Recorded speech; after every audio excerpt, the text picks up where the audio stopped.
In ancient Greece, among the philosophers and poets, there was one who dared to touch the stars. He wasn't an astronomer or a mathematician, but his work left an indelible mark on how the cosmos was perceived for centuries. This is the story of Aratus of Soli, the man whose words made the heavens come alive. The year is 270 BC. The place, Soli, now known as Tarsus in Turkey. Here, amidst the bustling crowds and vibrant markets, lived a young man named Aratus. Unlike many of his contemporaries, he wasn't interested in the riches or pleasures that the city had to offer. Instead, his gaze was drawn to the vast expanse above.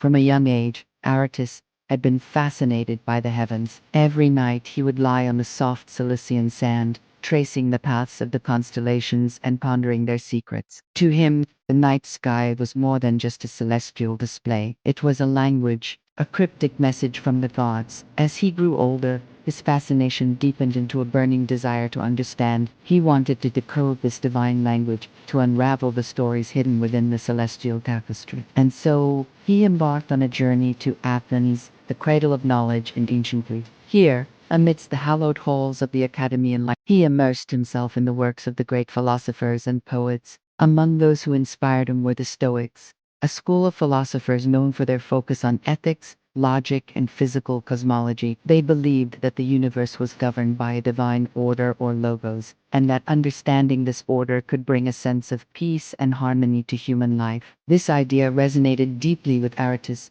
and became a cornerstone of his future masterpiece. But it was in astronomy that he found his true calling. Under the guidance of the renowned astronomer Eratosthenes, he delved into the mysteries of the cosmos. He learned to read the skies with the precision of a scholar and the intuition of a poet. And after years of study and contemplation, he was ready to share his gift with the world. His first audience was the people of his hometown Salé.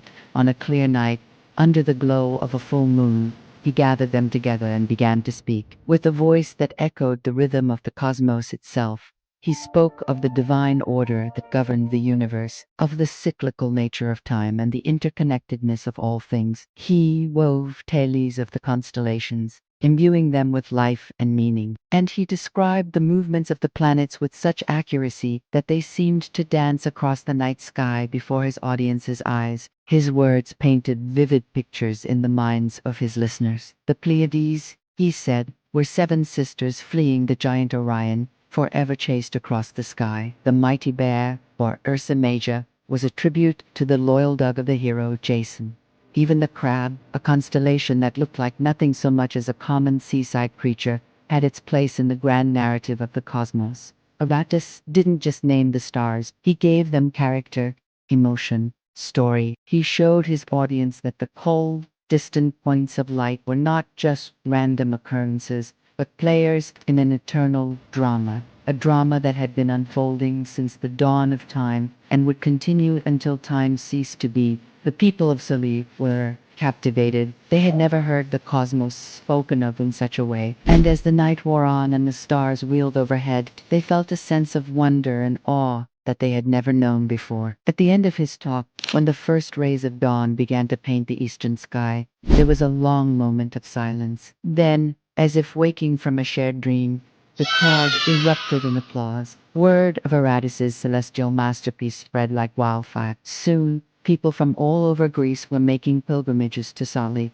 just to hear him speak about the stars. And it was during one of these performances that a prominent figure from Athens happened to be in the audience. So impressed was he by Aratus's knowledge and poetic talent that he invited the young poet Athens to give a lecture at the academy. It was an invitation that Aratus could not refuse, and so he packed his scrolls and made the journey to the capital. In Athens, Aratus became the star himself, his lectures drawing crowds of eager listeners. Among them were many of the most influential intellectuals of the age, men who would shape the course of Greek thought and culture for generations to come. And yet, despite his growing fame, Aratus remained humble. He continued to study the skies with the same dedication that had first brought him to Athens, and he continued to share his knowledge with anyone who was willing to listen. He was not content to keep the wonders of the cosmos to himself. He wanted to light the same spark of wonder in others that had been ignited in him so many years ago. But his greatest work was still to come. During his time in Athens, Aratus met a fellow poet named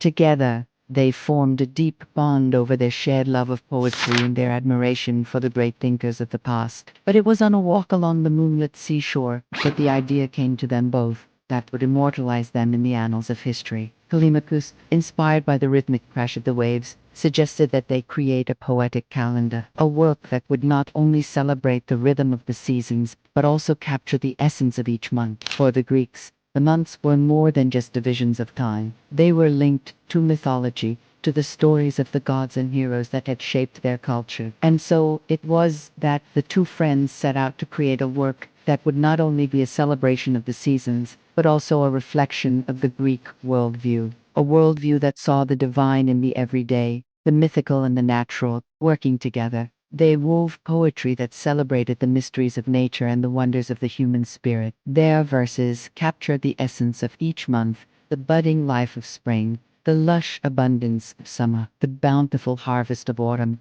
and the quiet beauty of winter. Through their poetry, the seasons came alive, not just as abstract concepts, but as characters in an eternal drama, a drama in which the earth itself was a participant. When the work was finished, it was clear to them that they had created something truly special. It was not just a calendar, it was a masterpiece. They had captured the very soul of the Greek experience in their verses, and they knew that their work would endure long after they were gone. And indeed it did. The poem became known as the Astronomica, and it was read and reread for centuries. It was translated into Latin and studied by the Roman poets. Its influence on Western literature can still be felt today. Yet for all his brilliance, for all the lives he touched, for all the stars he brought down to earth, little is known of Aratus's later years. Like the wandering stars he so loved, his path becomes obscure after his greatest work. Some sources say he spent his last days in Athens,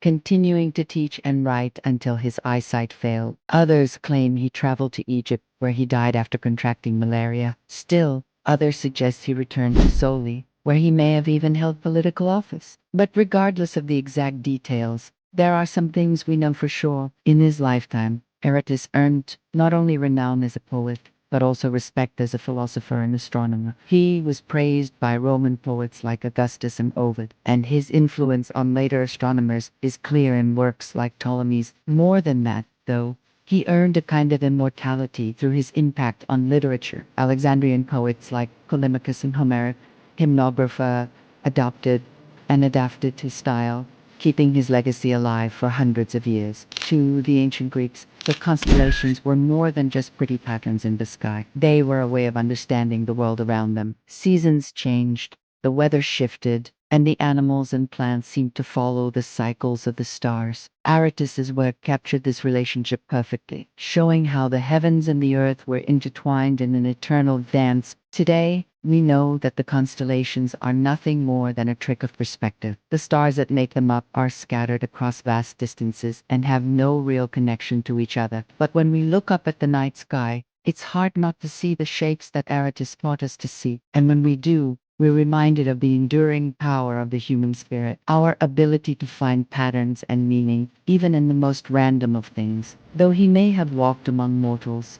Aratus touched the stars. His words echo through the ages, reminding us that the cosmos is not just a distant, cold expanse, but a living, breathing thing, a thing full of wonder, mystery, and beauty.